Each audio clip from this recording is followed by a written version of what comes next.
ভাই ঝরে দুটি আঁখি বোঝাইলে বোঝেস না তুই কোন জঙ্গলের পাখি রে আজ মন মর চঞ্চল রে কাঁচা বাঁশের ঘাট বাঁধিবে শুকনো পাতের ডোর কাঁচা বাঁশের ঘাট বাঁধিবে শুকনো পাতের ডোর এমন করে বাঁধবে রে মন চলবে না তোর জোর রে আজ মন মর চঞ্চল রে বৈরের পাতায় গরম পানিতে মন তোকে গোসল করাবে বৈরের পাতায় গরম পানিতে মন তোকে গোসল করাবে গোসল করাইয়া মন তোকে কাফন পরাবে রে আজ মন মর চঞ্চল রে কাফন পরাইয়া মন তোর জানাজা পড়িবে কাফন পরাইয়া মন তোর জানাজা পড়িবে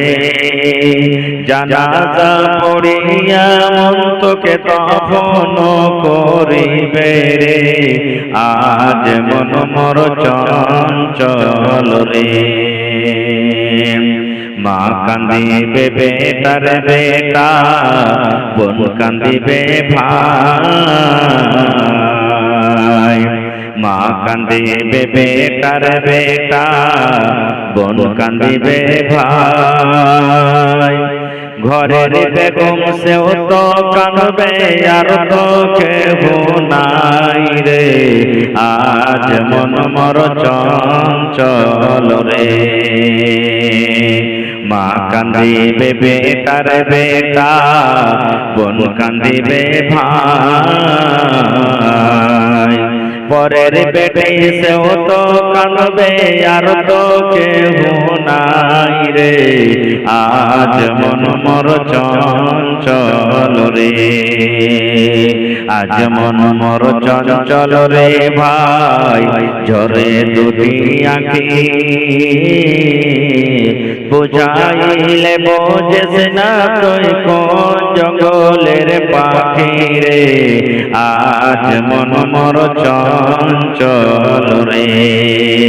নারে তাকবীর আজকে জলসার আমার যোগ্যতম শ্রদ্ধেয় সভাপতি সাহেব উপস্থিত উলামায়ে কেরাম সামনে বসে থাকা ইসলাম দরদি দিন দরদি ভাই ও বাবাজিরা পর্দানশীল মায়েরা এবং খালারা সমস্ত তারিফ ও গুণগান সেই মহান আল্লাহ তাবারক ওয়া তাআলার জন্য যে মহান আল্লাহ তাবারক ওয়া তাআলা আজকে আমাদেরকে নরম গরম বিছানাকে ত্যাগ করে ফ্যানের বাতাসকে ত্যাগ করে এই গেরুয়া ঘাট জামে মসজিদের এই জালসার প্যান্ডেলের তলাতে একত্রিত হয়ে বসে কিছু বলার শোনার তৌফিক দিয়েছেন তাই আমরা সে আল্লাহর প্রশংসা করি অন্তর থেকে মহব্বতের সাথে একটু আপনারা সকলেই পড়েন আলহামদুলিল্লাহ তারপর আমাদের শেষ নবী হযরত মুহাম্মদুর রাসূলুল্লাহ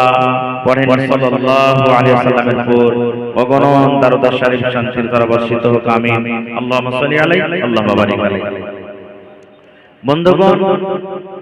আজকে আমি আপনাদের সামনে কোরআন মাজিদ থেকে একটি আয়াত তেলাওয়াত করেছি এবং আল্লাহর নবী মুহাম্মদ সাল্লাল্লাহু আলাইহি ওয়াসাল্লামের একটি হাদিস পড়েছি সেই আয়াত এবং হাদিসকে সামনে রেখে আমি আমার বক্তব্য ইতি করব আমা তাওফীক ইল্লা বিল্লাহ আল্লাহর কাছে দোয়া করি রব্বুল আলামিন আমি যা কিছু বলবো যেন সেই হাদিস এবং কোরআন থেকে বলতে পারি এবং ছোট বড় সকলে যেন শোনার পর আমরা আমল করতে পারি তার জন্য আল্লাহ আমাদেরকে দেন আল্লাহুম্মা আমিন ভাই মুসলমান আজকে আপনাদের সামনে আমি আলোচনা করব সালেহ এবং গায়র সালেহ